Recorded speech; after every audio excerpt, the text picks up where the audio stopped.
Ya está grabando, Robert. Ahí está, ¿verdad? Vaya. Ahorita le damos. Bueno, vamos a comenzar aquí. Vaya, tengan todos muy buenas tardes. Este día somos el grupo 1 y prácticamente nos ha tocado hablarles a todos sobre el tema, la transmisión del derecho de acción o derecho de transmisión.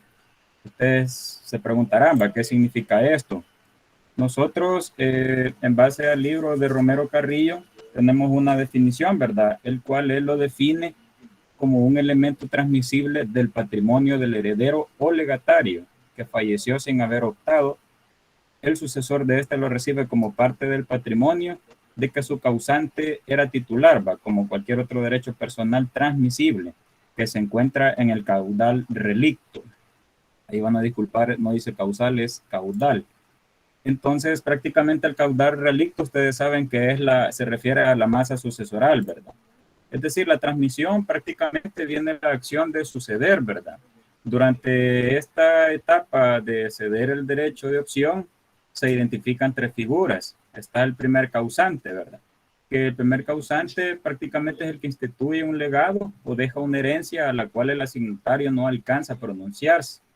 O sea que aquí puede generarse dos sucesiones, ¿verdad? Ya sea de forma formal directa, de forma informal indirecta, y más adelante vamos a abandonar en eso.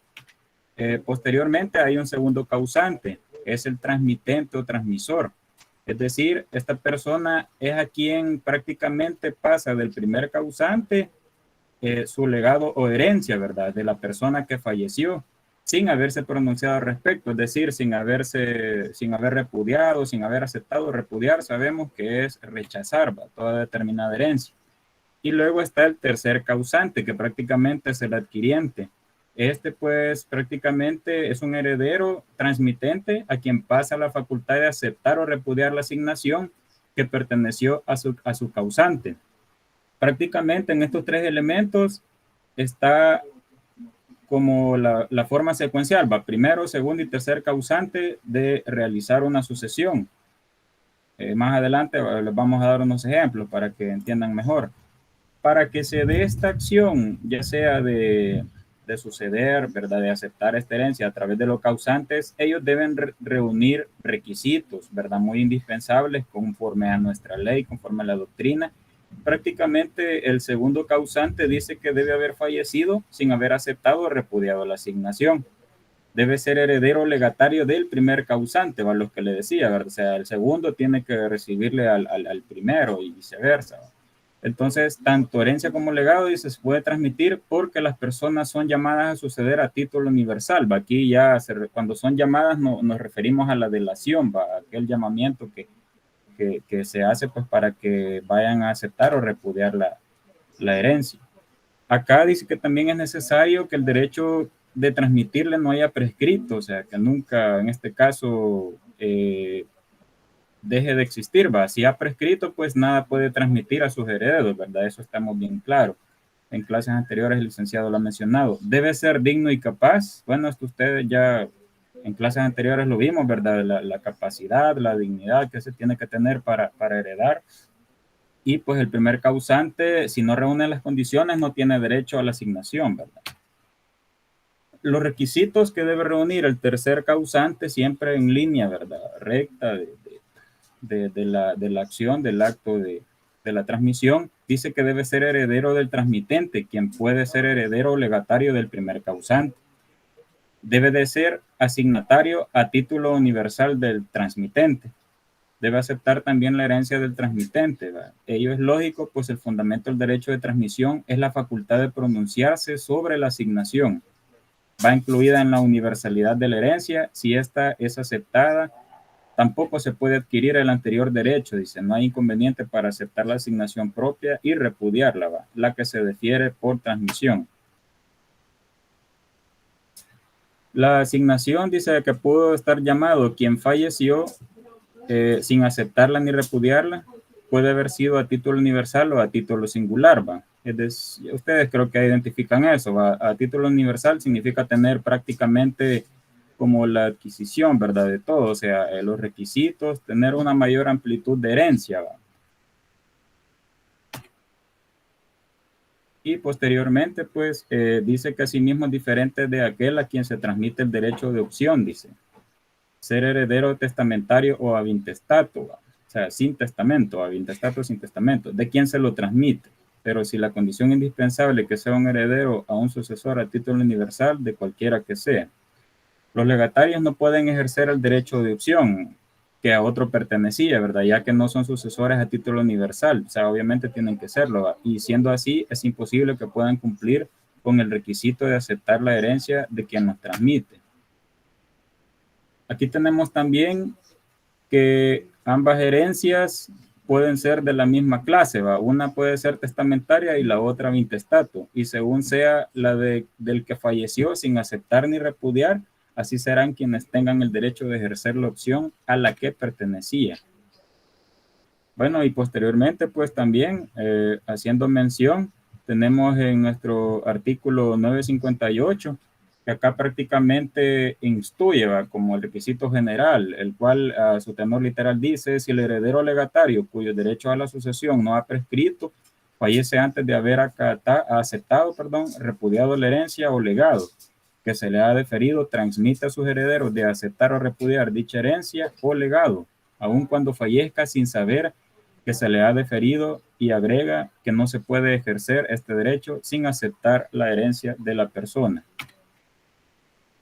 Ahorita prosigue mi compañero Rafael. Entonces, como haciendo un resumen, ¿verdad? Ustedes saben, la transmisión es el proceso de dar, el proceso de suceder, el proceso de traspasar, si le podemos decir así. En él se dan tres sujetos: primer causante, segundo causante y tercer causante, ¿verdad? Tanto el segundo como el tercero, ambos tienen que tener dignidad y capacidad. Tanto el segundo tiene que tenerlo del primero para que le pueda suceder, tanto el tercero como el segundo para que le pueda suceder o transmitir. Ahorita prosigue mi compañero Rafael. Buenas tardes, compañeros, un gusto saludarlos. Siguiendo con la exposición, no sé si me escuchan. Hola. Se Sí, te escucha, escuchamos, Rafael. yo te escucho. Gracias. Bueno, según lo Fuerte y claro. que, gracias. Según lo que hemos analizado como grupo, pues en el párrafo anterior que mi compañero Robert les estaba planteando, enunciamos que prácticamente pues se trata de dos sucesiones, es decir, que primero se abre una y luego la otra. La que hablamos al principio, que acá ya se denota en primer causante y en segundo causante, tal como lo mencionamos en los sujetos que intervienen en la transmisión, es decir, que no se designan así nomás, sino más bien nos indican en el orden en que ha fallecido, es decir, el segundo fue llamado a ser heredero y legatario a suceder del primer causante, que es el centro de toda esta relación, pero murió sin haber aceptado el repudiado en la herencia o legado que se le ha diferido. También, como el segundo causante, en el que transmite el derecho de aceptar o repudiar la asignación que se le había diferido en la sucesión primero, que puede consistir en la herencia de un legado. El transmitente o transmisor deriva de su derecho del primer causante. En el transmitido lo deriva del segundo causante. Ello es la razón del transmitente debe reunir los requisitos necesarios para suceder en la relación del primer causante. El derecho de transmisión o transmisión del derecho de opción es una de las dos formas de sucesiones indirectas. Se puede suceder de dos formas, en forma directa o personal. En forma indirecta sucede de forma directa quien está originalmente llamado por el testamento o por la ley a hacerlo consiguientemente. No tiene que prevalerse del derecho que otro tenía como asignatario, y si no quiso o pudo ejercer, ese sucede de forma directa, quien es llamado a hacerlo en efecto del otro que estaba originalmente llamado, prevaleciéndose del derecho que éste tenía, que tenía de ser una condición de derecho para que tal sucesor indirecto sea llamado. Con el siguiente punto seguiría mi compañero Lobo.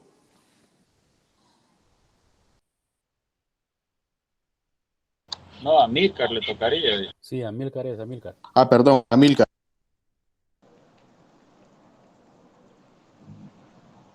Buenas tardes, Sí, vaya. compañero. Solo una consultita, Milcar, vas a disculpar. Dime, dime. Solo, perdón, ahí tenemos dos. Permítame.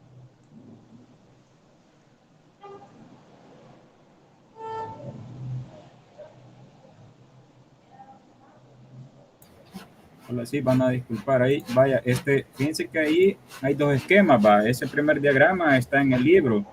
Prácticamente son los sujetos de la transmisión, va. Los que en este caso pues tienen como la participación, va, primer causante, segundo causante y transmitido. En esa línea prácticamente se tiene que dar la transmisión, va, del derecho de adopción. Pero como decía el compañero, va, hay dos formas, va, de forma directa o de forma indirecta. De forma directa es cuando la secuencia va del primero, segundo, tercer causante. Y la otra es como por ejemplo, tenemos un ejemplo, ya les voy a explicar aquí. Por ejemplo, está esta, ¿verdad? El primer causante, segundo causante y transmitido, ¿va? Que es el hijo. Ahí, digamos, puede heredarle prácticamente en su secuencia el primer causante, que es el padre, a la mamá, ¿verdad? Que es la segunda causante. Y luego al hijo, ¿va? Y así se da esta triangulación. Pero también muchas veces puede ser de que de la madre a hijo se dé, o sea, no desde el primer causante, ¿va? Sino desde el segundo. Más adelante, ¿va? Ya con los ejemplos se va a ir entendiendo con el ejemplo que les va a explicar mi compañero Amílcar. Si querés proseguir, Amílcar. Bueno, lo que me comentaba el compañero, vamos a quedarnos con este ejemplo, el cual dice lo siguiente. Bueno, esto lo podemos encontrar en el libro de Roberto Romero Urquilla. Y dice, fallece Juan, dejando como heredero al intestato a su esposa María y a sus hijos legítimos, Pedro, Luis y Diego únicamente. Y ninguno de ellos acepta ni repudia la herencia de Juan. En este estado fallece María, los hijos tampoco aceptan ni repudian la herencia, y entonces fallece Pedro. Luis y Diego deciden aceptar esas tres herencias.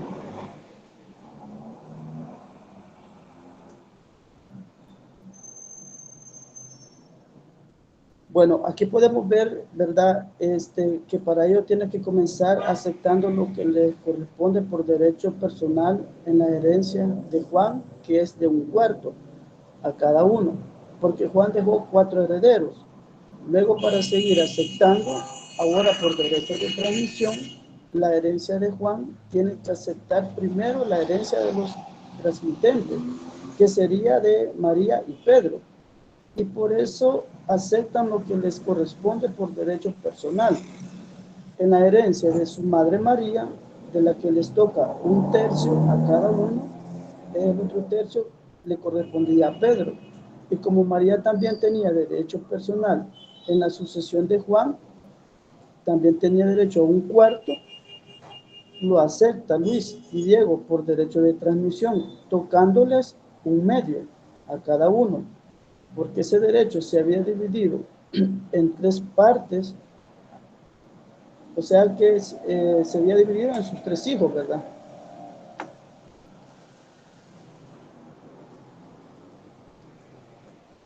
Entonces, enseguida aceptan por derecho personal la herencia, dejando pro su hermano Pedro, porque ellos son sus únicos herederos, y de esa herencia corresponden un medio a cada uno. Y como Pedro tenía derecho personal equivalente a un cuarto en la sucesión de Juan, porque era hijo de este, Luis y Diego aceptan por derecho de transmisión lo que a Pedro le correspondía en la sucesión de Juan, de ese derecho que les toca. Sería un octavo cada uno, pero Pedro también tenía derecho de transmisión de su madre María a otra parte de la herencia de Juan, que era de un doceavo.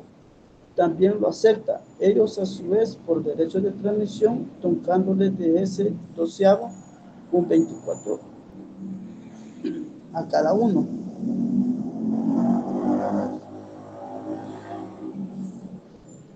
Y por último, Pedro tenía derecho personal en la sucesión de su madre María, que equivale a 1/3. Luis y Diego aceptan por derecho de transmisión de su mencionado hermano ese derecho en la sucesión de su madre María, tocándoles 1/6 cada uno. Entonces tenemos que tanto Luis como Diego les toca en la herencia de su padre Juan 1/4 por derecho propio o personal, 1/12 por derecho de transmisión de María y 1/8 por derecho de transmisión de Pedro, de lo que a este le tocaba por derecho personal a la sucesión de Juan. También por derecho de transmisión de Pedro, de lo que éste le tocaba en su vez por transmisión de María, siempre en la misma herencia de Juan.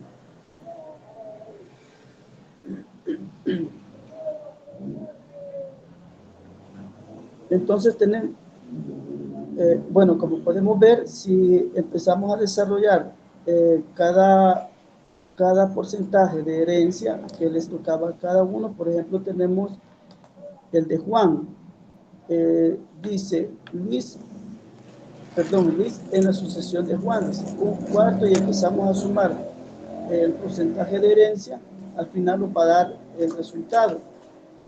Por ejemplo, Diego en la sucesión de Juan, como podemos ver la fórmula que está elaborada ahí,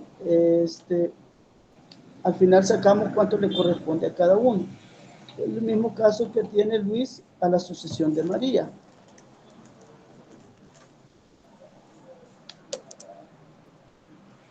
Vemos también el caso de Diego en la sucesión de María, podemos ver los valores y al final nos da lo que es el porcentaje de cada uno, lo que le corresponde como herencia.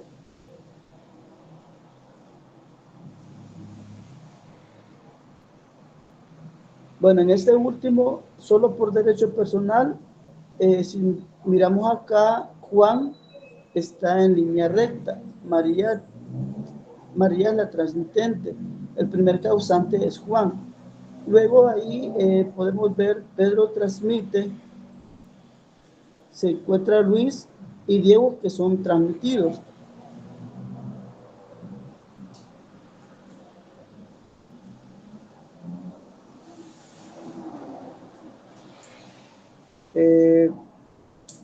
Los dejo con el compañero Oscar. Efectivamente, muchas gracias y buenas tardes, compañeros todos que están conectados. Pues dándole continuidad a esta ponencia. En mi última intervención como equipo les voy a hablar sobre lo relacionado a los comurientes. Esto lo vamos a estudiar en 2 libros. El primero será el Código Civil, por supuesto, y el otro en un libro que se llama Nociones de Derecho Hereditario del doctor Roberto Romero Carrillo, específicamente en las páginas 86, 87, para quienes lo tengan, pues, que tengan, pues, y quieran darle seguimiento al desarrollo que voy a exponer, que tengamos, pues, me vayan siguiendo. Y con relación al Código Civil, vamos a tocar 2 artículos. El primero es el 77 y el otro es el 959. Para comenzar, explicando esto, pues, es un término muy poco conocido para mí. Hasta hoy que lo comencé a estudiar, comencé a comprender y pues es muy interesante. Y voy a corregir ese artículo 78 del Código Civil. De hecho, voy a comenzar a leerles para que comencemos a entrar en contexto. Dice el artículo 78 del Código Civil: si por haber perecido 2 o más personas en un mismo acontecimiento, como en un naufragio, incendio, ruina o batalla, o por otra causa cualquiera, no pudiera saberse el orden en que han ocurrido sus fallecimientos, se procederá en todos casos como si dichas personas hubiesen perecido en un mismo momento y ninguna de ellas hubiese sobrevivido a las otras. Aquí nos está diciendo este artículo sobre un evento fortuito que nadie lo tiene agendado nunca, pues sí. Y hay una cuestión en la que nos vamos a enfrascar. En el momento de la muerte, antes de entrar en lo que el libro que les relaciono dice, el momento de la muerte de las personas. En el caso de que vaya una persona mayor de edad con sus hijos, primero, segundo y tercero, orden de nacimiento, en un vehículo, pues, y en el ejemplo burdo que les expongo es un accidente automovilístico en el que van a morir los 4. Entonces, ¿qué sucedió a la hora de este accidente? A la hora de accidentarse, se va a entender, si mueren los 4, que murieron todos a la vez. Y en este caso, pues, es lo que, y sobre este asunto es que el versa lo que les voy a relacionar en lo que el libro menciona.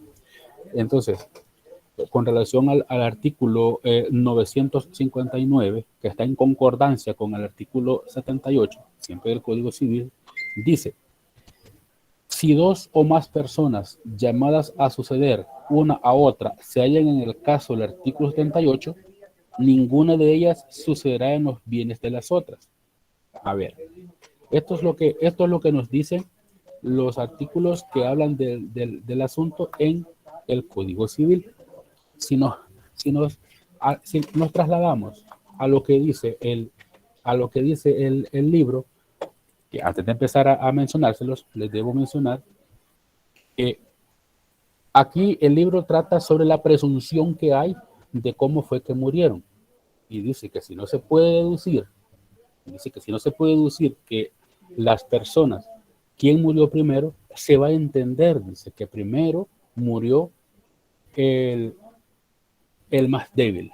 En el caso de que vaya un hombre o una mujer, se entiende que ha muerto primero la mujer.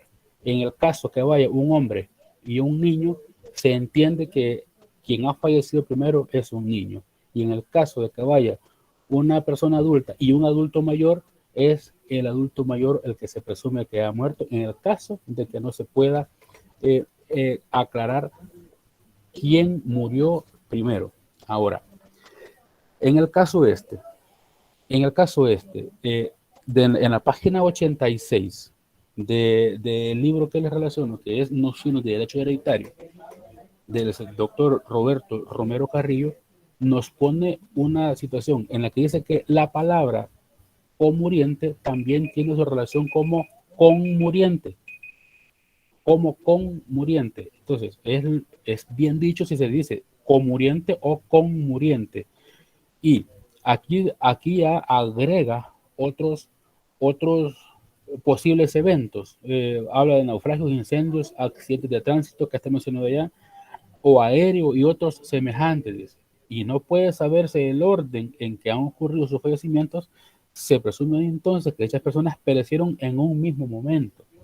Ahora, buscando yo en otro lado y por andar trabajando no pude captar el sitio de internet donde sustraje esa información, es que dice, si usted fuera, dice, abogado de las personas que están en el accidente y van a morir, entonces usted dice, tiene la oportunidad de ver quién murió primero.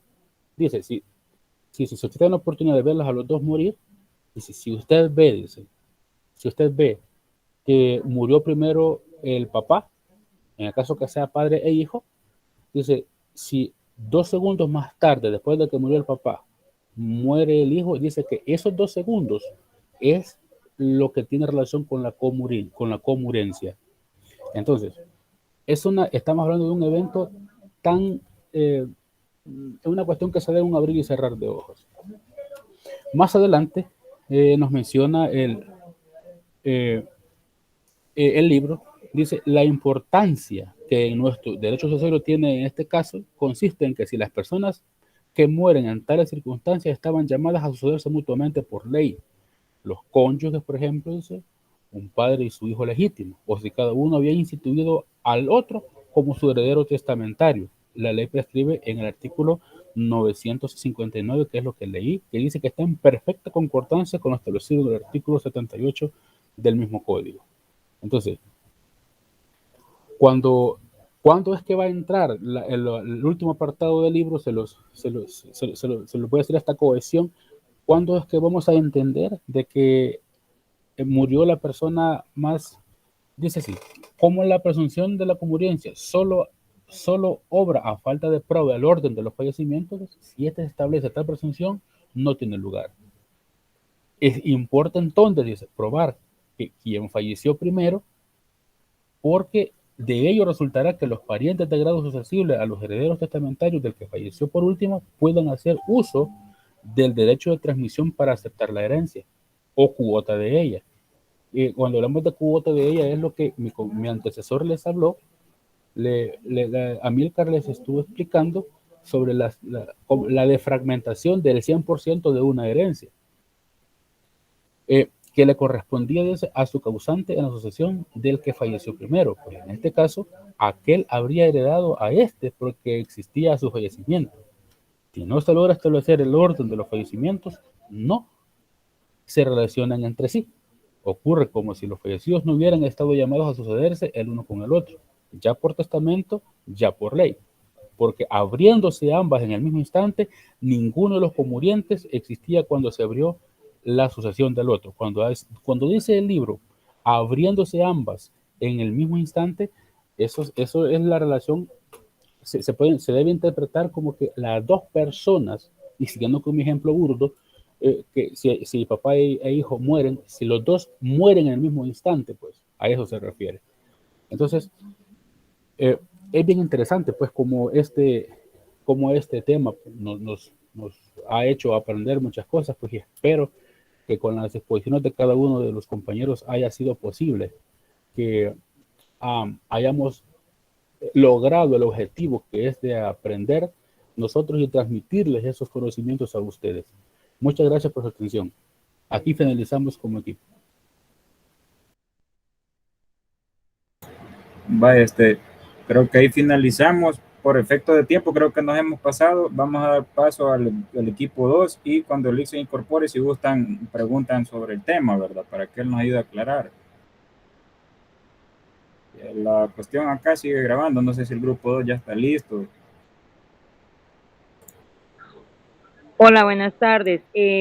Lamentablemente hay dos de las compañeras que están en medio de la tormenta en el tráfico y Sí, tenés razón. pues voy a tener que iniciarme. Solo tengo solo Brian está conmigo. Hola, buenas Entonces, compañeros. Brian, Sí, Brian Carranza, disculpa Rose que te Pero vamos interrumpa. Sí, Dime. compañeros, por motivos externos, las otras dos compañeras no se van a poder presentar, pero Rose y yo vamos a proceder a realizar la exposición. Voy a proceder y voy a comenzar con la presentación, solo permítanme. Excelente, Brian. Gracias.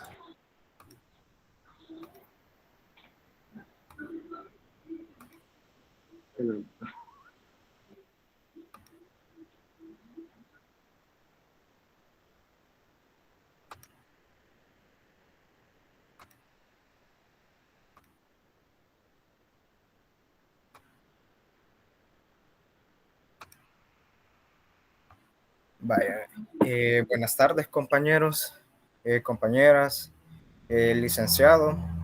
En esta tarde nosotros vamos a hablar de un tema de suma importancia que son los acervos. Los integrantes de nuestro grupo es mi persona, Brian Misael Carranza Álvarez, y la compañera Elena Rosemary Cisneros Cruz y la compañera Verónica Elías Amaya. También la compañera Gabriela Michelle Hernández Ansora. Vaya, como una introducción, sí, compañeros, déjenme indicar, este es un tema que para esta materia de sucesiones, en este caso, o podemos poner un ejemplo como los legatarios, digamos, no han organizado la situación de sus bienes. Esto se debe de usar de una forma o una manera obligatoria, ya que esta figura, por ser la manera en la cual los herederos procederán a conocer cuál es el valor que recibe por concepto o en concepto de herencia. En este caso los voy a dejar con la compañera Rosemary. Ella comenzará en este caso con la exposición. Posteriormente yo voy a indicarle también la parte de esta presentación.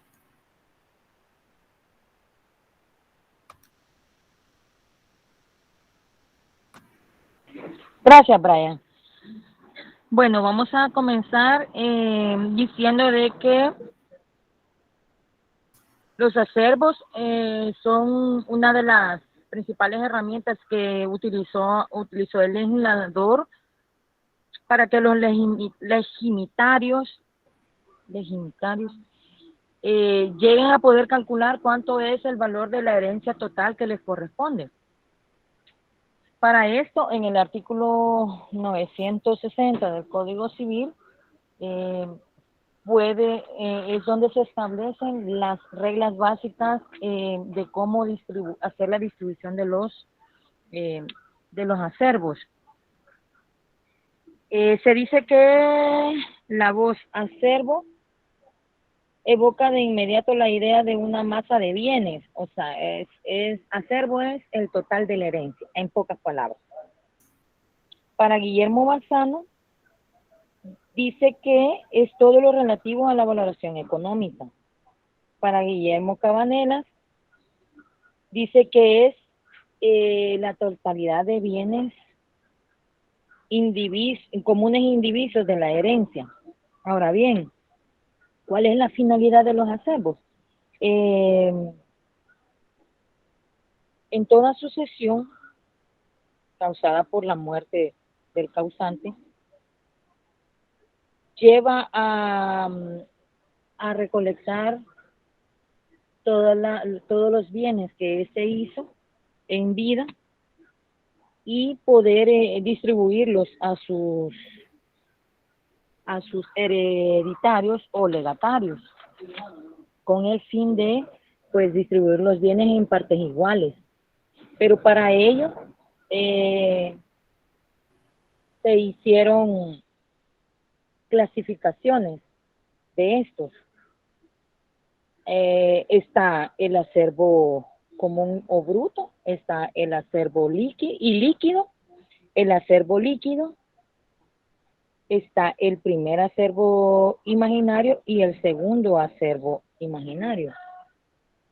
Pues como lo dice el primero, el acervo común o bruto, es la totalidad de bienes. Es cuando el causante fallece y se hace la sumatoria de todos los bienes. El acervo ilíquido es el acervo, es el acervo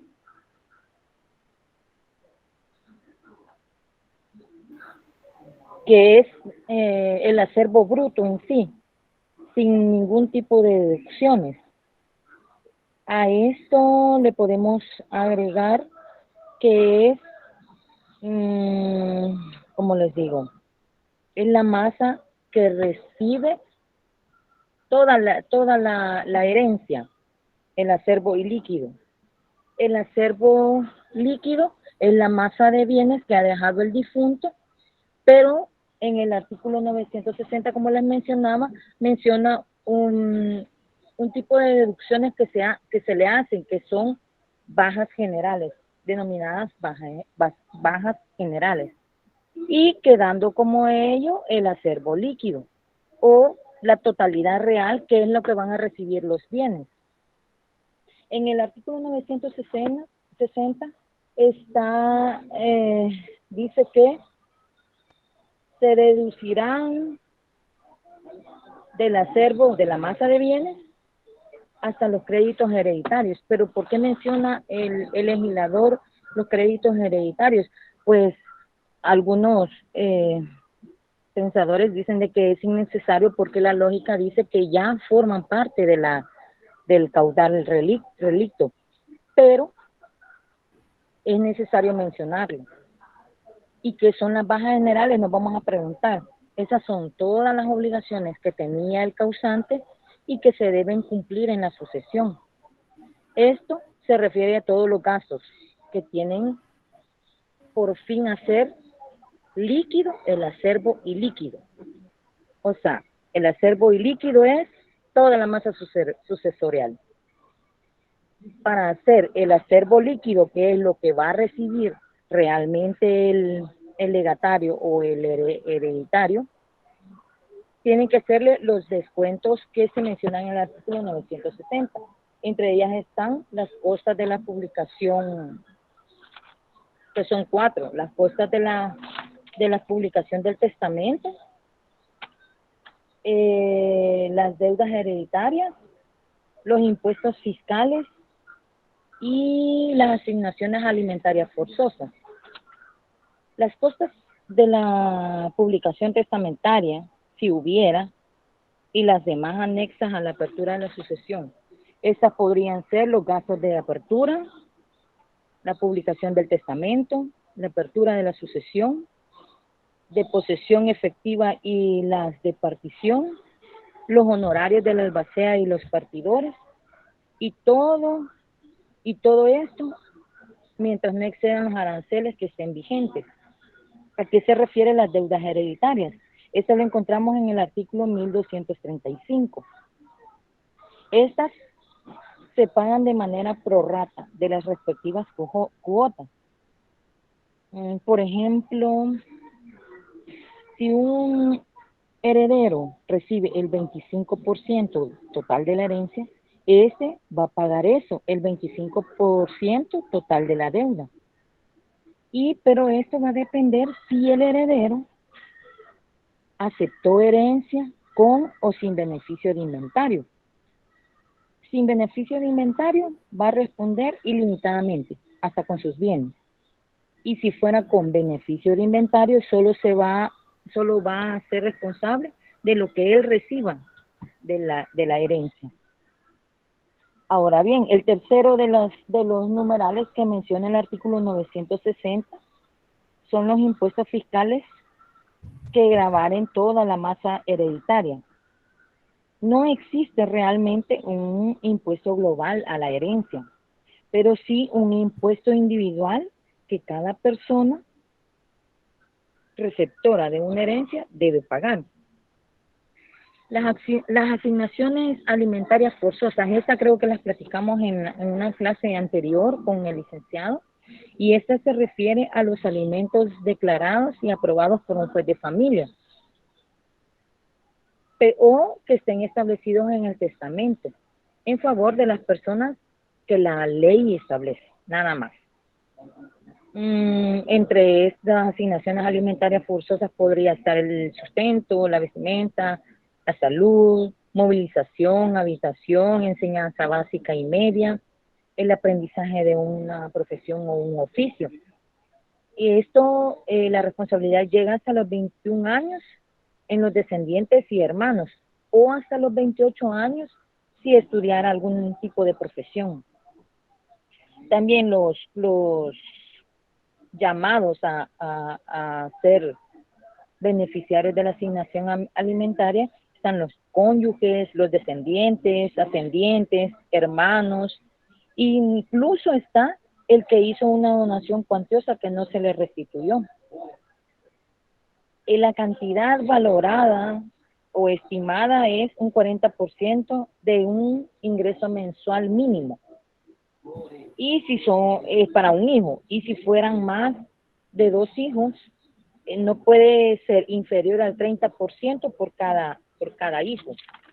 Ahora bien, el tema que nosotros nos ha competido esta noche, podemos relacionarlo con los artículos, si gustan toman nota, el artículo 1148 del Código Civil, el artículo 1017, el artículo 960, que es el que yo les he estado mencionando, el artículo 1235, el artículo 1216, el artículo 1083 y el artículo 1243.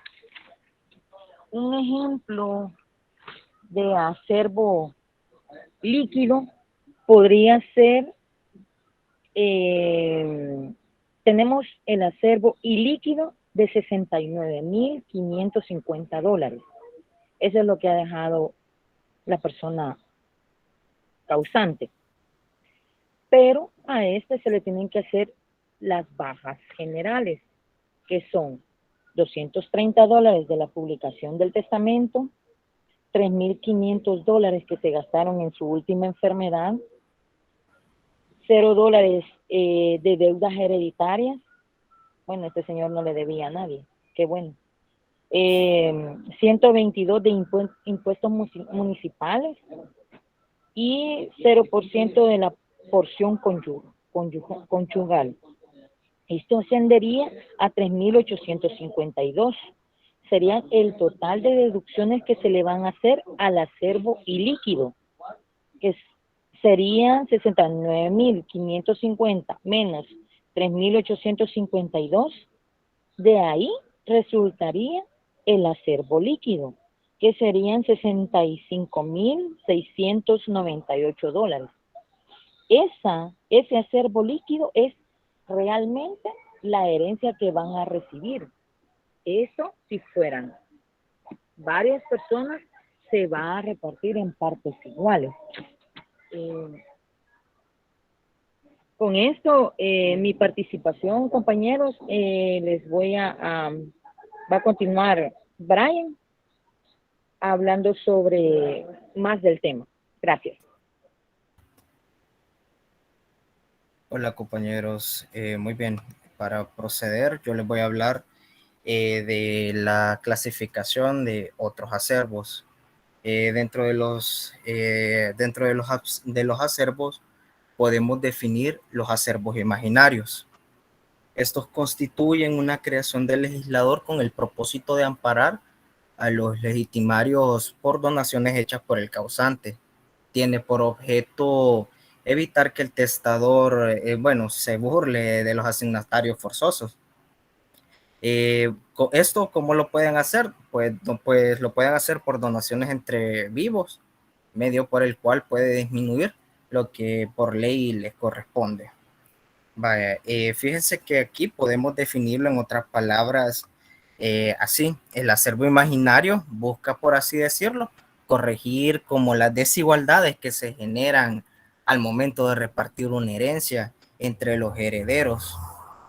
En este caso, también como características del acervo imaginario o imaginarios, es que las asignaciones no siempre se pagan con cargo al acervo líquido, que es el que mencionamos hace unos momentos, que es el resultado de todas las bajas generales que se le deducen al acervo líquido.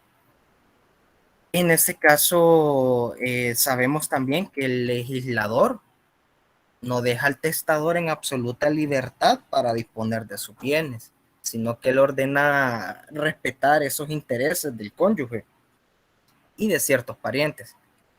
Se requiere que cada asignatario forzoso reciba la parte que le corresponda.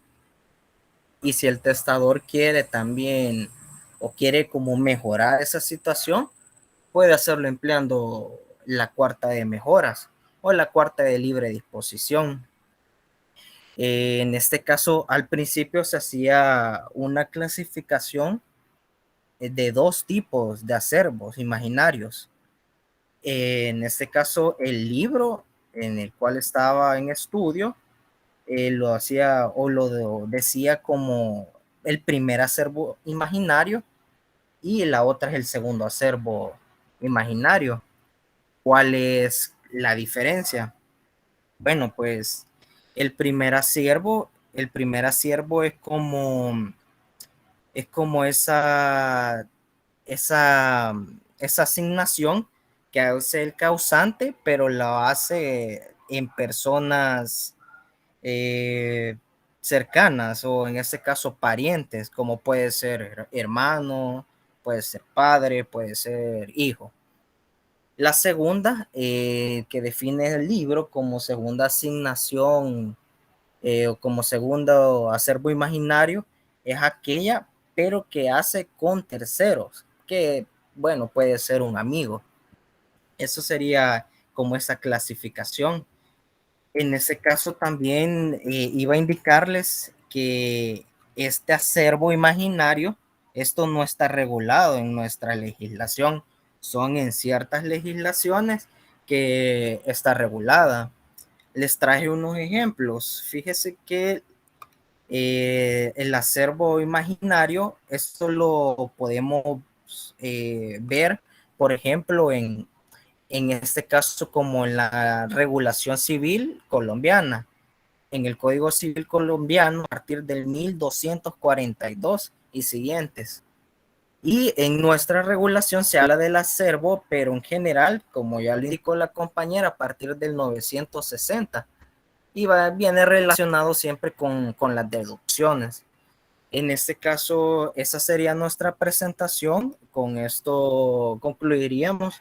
Espero que haya sido de su agrado y también por su fina atención. Gracias. Sí, compañeros, las disculpas del caso por las compañeras, pues la tormenta, pues creo que le afectó a varios, y pero ellas hablarán con el licenciado porque tienen justificación. Así que espero que nos hayamos dado a explicar de una manera como más sencilla. Cualquier cosa, pues aquí estamos. Gracias, Rose. Grupo 3.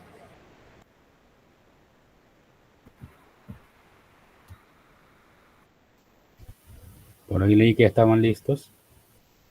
Sí, por ahí.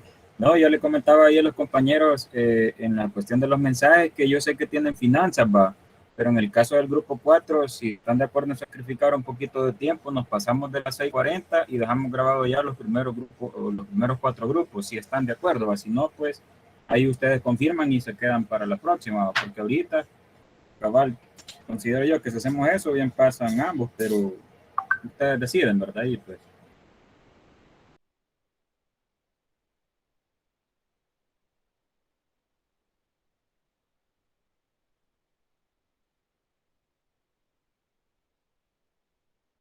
Buenas tardes, compañeros.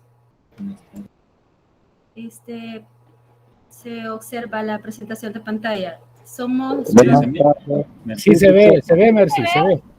Somos el grupo número 3. Vamos a iniciar entonces nuestra exposición.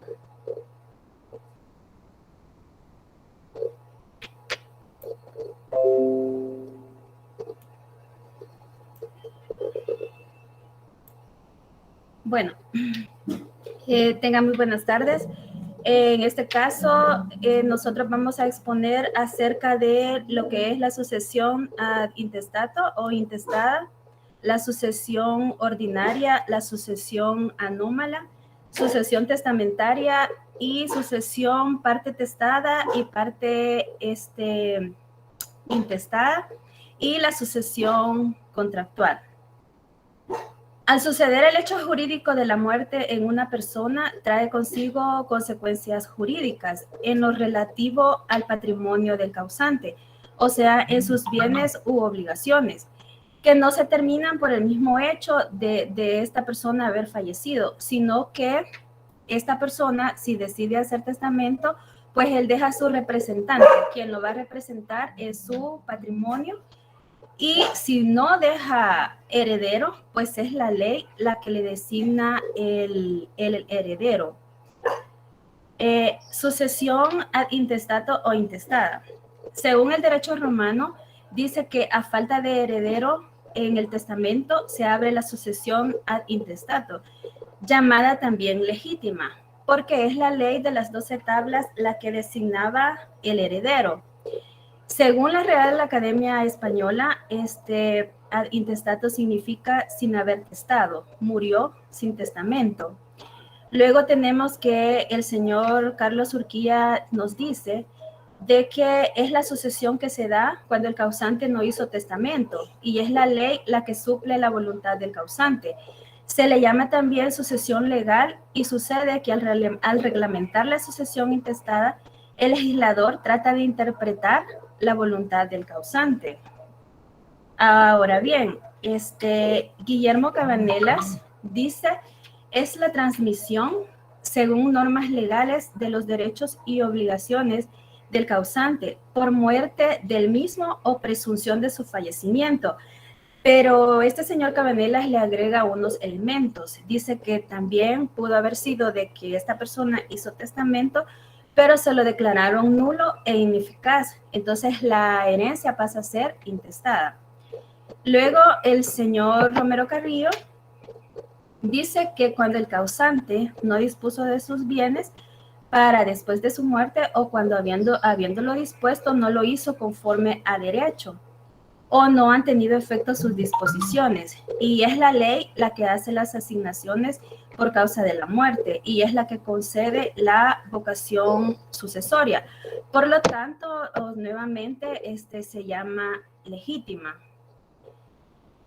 Vamos a irnos a nuestro artículo 953 que nos dice, si se sucede en virtud de un testamento, la sucesión se llama testamentaria y si en virtud de la ley intestada o ad intestato. Existen unas causas que dan origen a lo que es la sucesión intestada y estas causas nosotros las encontramos en el artículo 981. ¿Qué nos dice? Las leyes reglan la sucesión de los bienes. Ahí va la primera causa. Número 1, que el difunto no ha dispuesto. O sí, dispuso. Número 2, si dispuso, no lo hizo conforme a derecho. Y número 3, o no han tenido efectos sus disposiciones. Voy a explicar cada una de las tres con unos ejemplos. La primera, cuando el causante no dispuso de sus bienes. Lo que da origen a una sucesión intestada es el hecho negativo que el causante no hace testamento. Entonces, por lo tanto, se vuelve intestada. Pero sucede también que el causante sí hizo testamento, pero no lo hizo cumpliendo con las solemnidades que ello requiere. Un ejemplo podría ser, lo hizo en un documento privado autenticado, pero no fue realizado en una escritura. Entonces, de hecho, este testamento ni siquiera es existente, o sea, no existe en la vida jurídica. Entonces, hizo, pero o sea, no existe.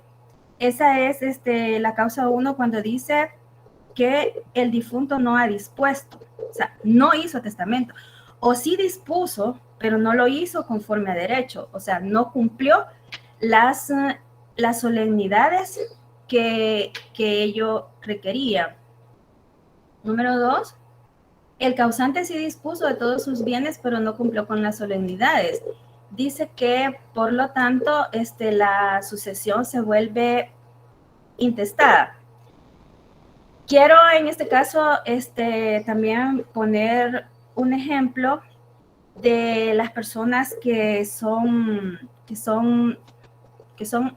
sea, estas personas fueron declaradas interdictas, fueron declaradas dementes, pero recordemos que primeramente, o sea, una persona es sana, ¿verdad?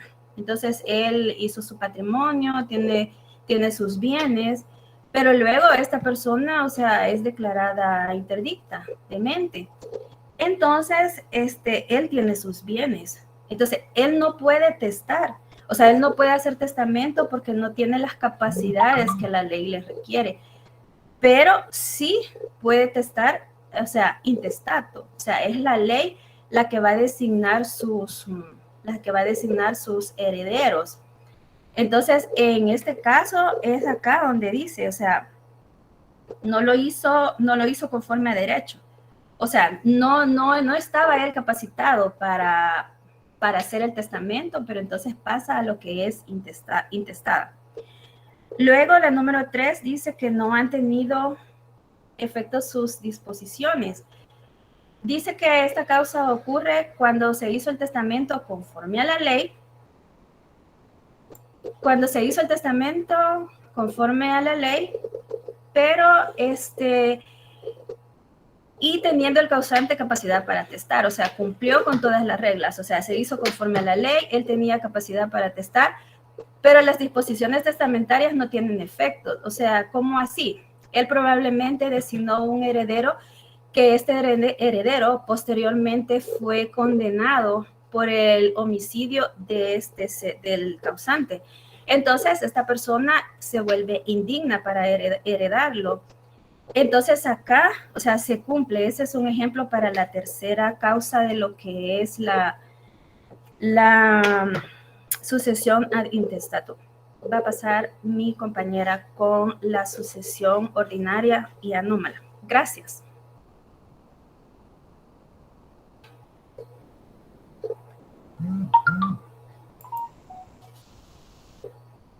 Si gustas, pasas la diapositiva. Muy Ahí. buenas noches. En el mismo orden de ideas, hablando respecto de la sucesión intestada, en el artículo en el artículo 981 establece que las leyes reglan la sucesión en los bienes de que el difunto no ha dispuesto o no dispuso o no lo hizo conforme a derecho o no han tenido efecto sus disposiciones. En ese mismo orden de ideas, mi persona les va a hablar de la sucesión ordinaria. En la diapositiva pueden ver que dice que es aquella en que los bienes del causante se transmiten a los llamados a suceder, es decir, a quienes poseen la vocación sucesoria.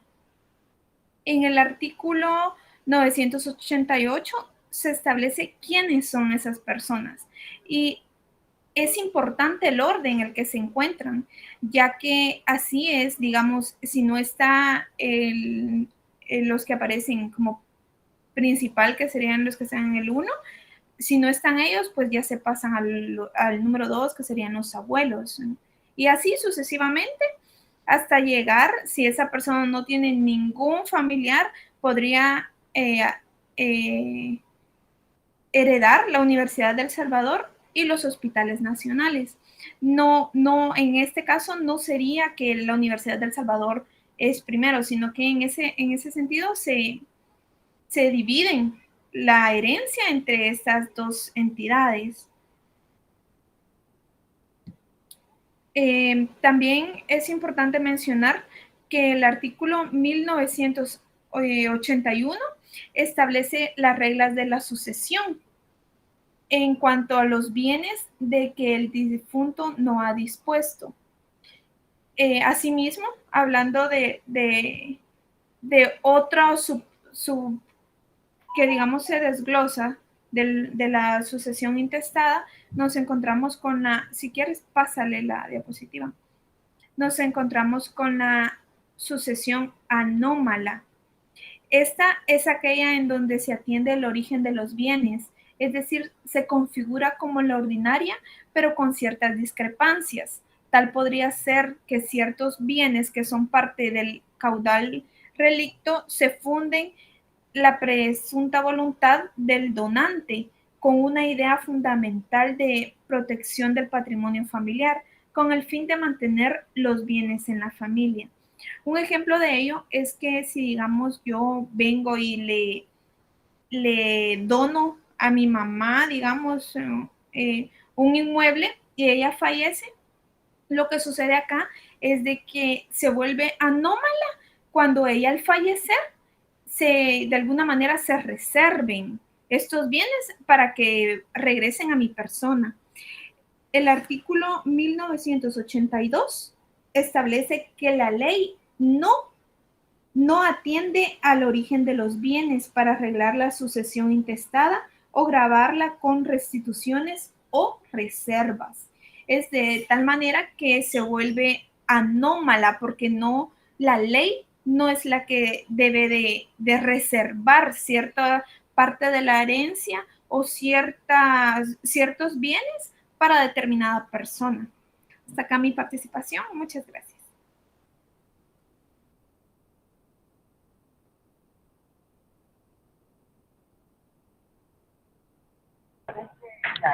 Tengan muy buenas tardes, compañeros. ¿Me confirman si se me escucha bien? Sí, se escucha. Sí, sí, te escucho. Bueno, gracias. Yo les voy a hablar acerca de la sucesión testamentaria. La sucesión testamentaria se encuentra regulada en nuestro Código Civil, en el título 2 de la ordenación del testamento, específicamente en el capítulo 1 del testamento en general. Los encontramos regulados desde el artículo 996 al 1005, donde encontramos ciertas definiciones y atribuciones que le corresponden al testador.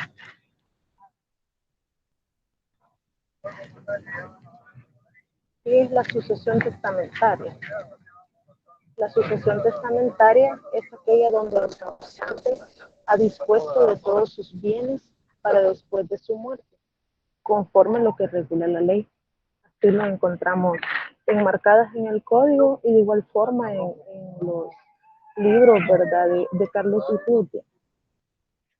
La sucesión testamentaria es una figura jurídica donde su origen es la existencia de un testamento, donde se constituyen las asignaciones, es decir, todos los bienes del testador, pero a la vez estos bienes también se adquieren derechos y obligaciones, pero todo es según de la voluntad del titular, es decir, del testador. Las asignaciones pueden recaer sobre todo el patrimonio o una cuota de este patrimonio, por lo que se les puede denominar asignaciones a título universal o a título singular.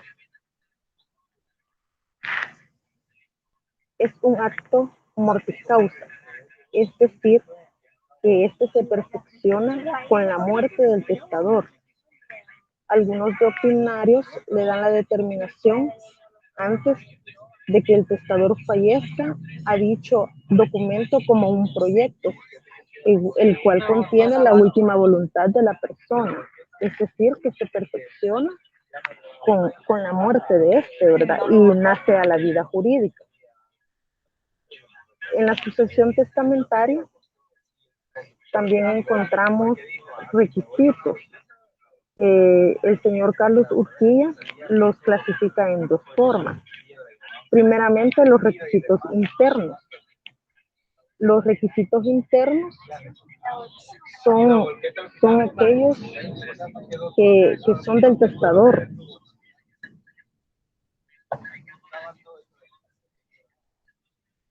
Los internos los podemos clasificar en la capacidad de testar. Este es uno de los requisitos internos. Este lo encontramos regulado en el artículo 1317 de nuestro Código Civil.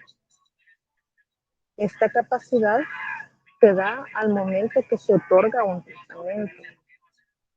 La segunda es la voluntad del testador a extender el testamento, ¿verdad? Y que no contenga vicios. Ya sabemos, ¿verdad?, que los vicios pueden ser error, fuerza y dolo. De ahí pasamos a los requisitos externos. El requisito externo es aquel que nace de la forma en cómo debe ser otorgado el testamento. Es decir, que tiene formalidades, ¿verdad?, con las que tiene que cumplir.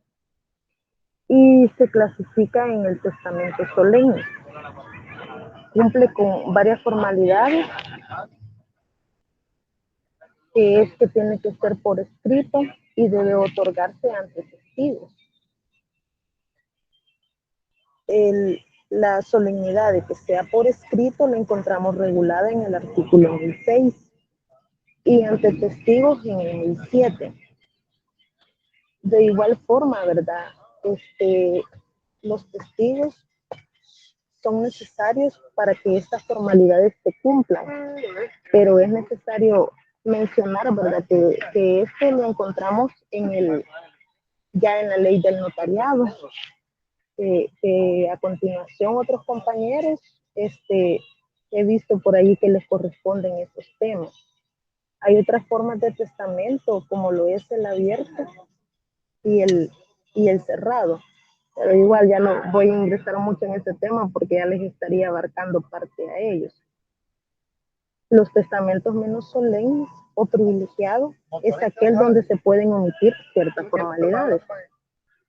En los testamentos privilegiados encontramos el testamento militar y el testamento marítimo. Pero ambos testamentos tienen caducidad, solemnidades fundamentales, tienen una forma de regir la calidad de los testigos y cada uno de ellos obedece a una serie de requisitos para que se cumplan. Estos también pueden ser revocables, ¿verdad? Como la sucesión testamentaria. Pasando al otro tema que nos corresponde como grupo, es la sucesión en parte testada y la parte intestada.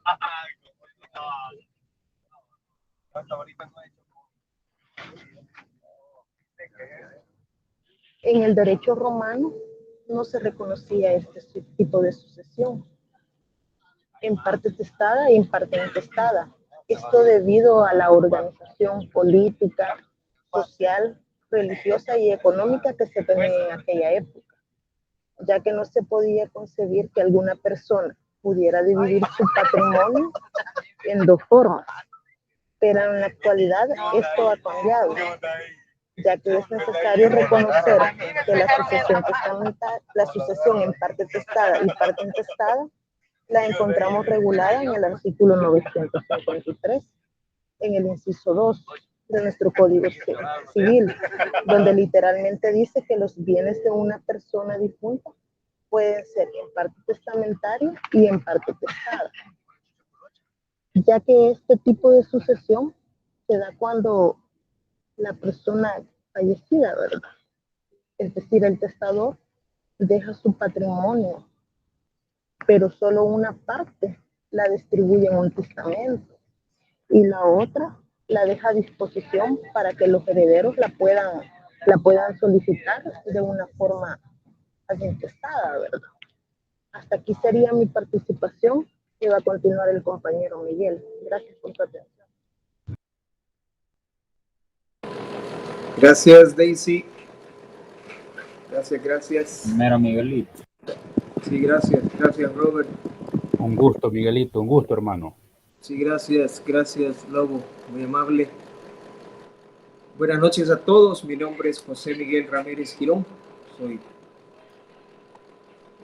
conformo el grupo número 3, del cual voy a seguir con lo que es la exposición en cuanto a la sucesión. Hágame el favor, regrese a la anterior. Gracias. En cuanto a la sucesión de la parte testada y la parte intestada. El artículo 981 de nuestro Código Civil salvadoreño reglamenta cómo es la sucesión intestada. Y el artículo 984, inciso primero del Código Civil, también nos da parte de ello. Voy a dar lectura en sí al 981. Manifiesta, las leyes reglan la sucesión en los bienes de que el difunto no ha dispuesto. O si dispuso, no lo hizo conforme a derecho o no han tenido efecto sus disposiciones.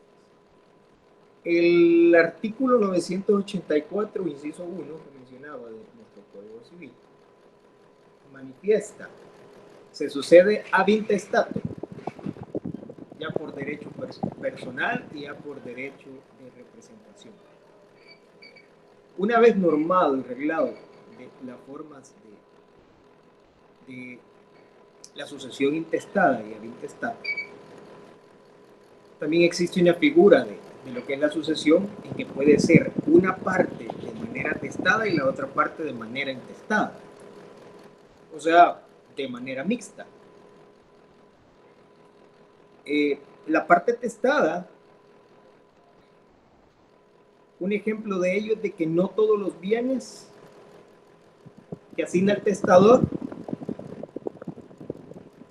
va a agotarlos, todos sus bienes o el patrimonio. Va a testar nada más una parte, dejando disponible algunos bienes o parte de su patrimonio, de los que no va a testar, no van a estar dispuestos a los herederos sin testamento. Entonces, no es necesario que existan todos los bienes en lo que es la sucesión testada. Puede estar una parte fuera de ella. Entonces, solo se puede testar una parte o un solo legado. Posterior a la muerte, si el causante tiene esos bienes intestados, existen, ya los herederos pueden adquirirlos después de testar. Por supuesto que cumpliendo las reglas del intestado. Y esas se reconocen y están estipuladas en el artículo 93, inciso 1 de nuestro Código Civil, del cual voy a dar lectura. Cuando un mismo patrimonio no se ha de suceder por testamento y al intestato, se cumplirán las disposiciones testamentarias y el remanente se adjudicará a los derechos habintestados según las reglas generales. Como les explicaba, no puede nada más testar una parte, la otra parte no, y cuando éste fallezca, el heredero puede solicitar la parte no testada. Siguiente, hágame el favor. Gracias. Ahora voy a exponer la sucesión contractual. La sucesión contractual son convenciones que se celebran para una futura herencia. También tiene el nombre de pactos sucesorios. Y estos pactos sucesorios pueden ser de tres formas. Literal A, institutivos. Literal B, renunciativos. Literal C, dispositivos. En los institutivos, estos pactos sucesorios institutivos, es cuando la persona conviene con la otra para designarla heredera. Tiene la libertad de disponer. Los renunciativos, B, este existe cuando el pacto sucesorio, o más bien tiene una característica.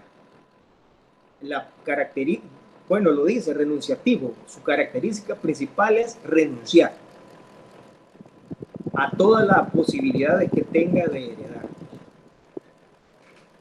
Pero esto puede renunciarse. Pero es un pacto bilateral en sí. Ya. En razón de que debe renunciarse a los derechos de heredero o legatario antes de la sucesión. Ese es el requisito. Puede renunciar, es renunciativo, puede renunciar antes de la sucesión. Por lo tanto, este es un pacto bilateral, o sea, entre partes. Literal C, dispositivos. También tiene una característica. ¿Cuál es la característica? Es ceder derechos de heredero o legatario antes de que la sucesión se abra. Esa es su característica. Okay. Entonces, este enunciado da origen a lo que es la sucesión contractual. Pues, todo esto mencionado fueron los pactos sucesorios que da inicio a la sesión contractual, que se basa exclusivamente en un contrato en el cual el instituido adquiere, en el momento que se celebra el contrato, adquiere una plena seguridad de que va a recibir la herencia. No existe en sí una inseguridad de la misma o una posiblemente te herede. No, es una plena seguridad de que se va a recibir esa herencia. Siguiente. Entonces esto configura en sí un contrato que se conoce como contrato de herencia futura, también se conoce como contrato sucesorio y pacto constitutivo, que no es más que aquel en el cual una persona cuya futura sucesión se trata va a convenir con la otra en designarle heredero o legatario, y este acepta esa institución hereditaria o el legado en sí. Por lo tanto, la sucesión contractual es un contrato que al momento de celebrarlo, el instituido va a dar la plena seguridad que se va a recibir esa herencia. Entonces da la plena seguridad y no una expectativa. Entonces se da un acuerdo de voluntades definitivamente. Entonces uno obliga a transmitir a la causa de muerte, a mortis causa, a la causa de la muerte. Cuando exista causa de la muerte, la mortis causa, le va a ceder a la otra persona la totalidad o la parte del patrimonio. Igual es un consentimiento de ambas partes para que se concretice. Existe un autor, don Elías P. Gustavinio, el cual se lee en la presentación. Este señor define conceptos de pacto sucesorio y la sucesión contractual. En el pacto sucesorio manifiesta que concierne a todo contrato referido a la transmisión mortis causa, lo mencionado anteriormente. Y en la división contractual manifiesta que esto concierne de manera exclusiva a una sola especie de contratación sucesoria. Además, según este autor, en la institución contractual de heredero o legatario, cumple con características. ¿Qué características tiene que cumplir? Son 5. Voy a mencionarlas. 1. Celebrado el contrato, el instituido tiene la calidad de heredero o legatario. 2. Esa institución es irrevocable. 3. No puede el instituyente nombrar nuevo heredero por contrato o testamento, ni asignarlo legado al otro testamentante o al otro legatario. 4. El anterior testamento del instituyente, si lo hay, queda revocado sin necesidad de revocación expresa. 5. La institución contractual no priva al instituyente del derecho de disponer de los bienes por los actos entreguidos. Por lo tanto, la vocación de un contrato sucesorio es una vocación sucesoria contractual, definitivamente.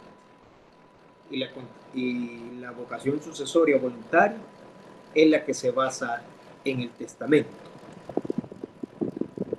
Siguiente. Gracias.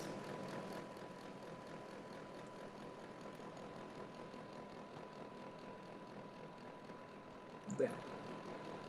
La diferencia entre estos es que la vocación sucesoria contractual es bilateral y que y significa que se necesita el consentimiento de las partes para que esto se concretice. A pesar de que el pacto sucesorio existe, la sucesión contractual existe en otros países que lo practican, pero es necesario saber de que nuestra legislación prohíbe la sucesión contractual. Ahí está el meollo de la situación. En nuestro país eso es prohibido, es ilícito, tiene una sanción. Por lo tanto, hay una nulidad. ¿Por qué? Por el peligro que se vuelve el deceso de la persona causante, porque puede morir en cualquier momento y en el peor de los casos pueden causarle la muerte, lo cual va a constituir delito, por supuesto. lo que va a hacer es lucrarle la muerte al heredero. Entonces, por dicha situación es prohibida. Entonces, esa nulidad se encuentra estipulada, constituida en el artículo 1334 del nuestro Código Civil, del cual voy a dar lectura. Bueno, aquí se lee en la presentación. El derecho de suceder por causa de muerte a una persona viva no puede ser objeto de una donación o contrato aun cuanto intervenga el consentimiento de la misma persona, siendo en consecuencia nula. Ahí está subrayado. Cualquier estipulación que se celebre por el particular. Tenemos nuestra base legal, del cual prohíbe la sucesión contractual, la cual no se practica en nuestro país, es practicada en algunos países, al parecer es Alemania quien practica esto, pero nuestra legislación no lo reconoce. Es todo, señores, gracias por su atención, gracias por haberse tomado su tiempo para escucharnos. Aquí termina nuestro grupo 3, deseándole suerte. Siguiente grupo. Gracias. Gracias, compañero. Los del grupo 4, entonces, se quedarían para la próxima. O ustedes me dicen, pues aprovechando, pero no sé.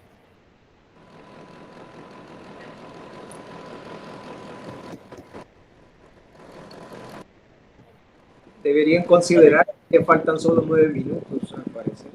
No, claro, no, yo les pregunto, por si quieren, pues, pero igual tendrían que sacrificar de finanzas, pues si no, nos quedamos para la próxima, no hay problema, ¿verdad? Porque sí, ya prácticamente ya queda poco tiempo. Bueno, pues creo que hasta ahí llegamos, señores. Voy a detener la grabación y se quedan para la grupo 4, se queda para la próxima clase. Muchas gracias, Roberto. Feliz noche. Gracias, Roberto. Feliz noche. Gracias a todos. Gracias. Que descansen, cuídense. Buenas noches, compañeros. Noches. Gracias, compañero. Feliz noche. Un gusto, hermano.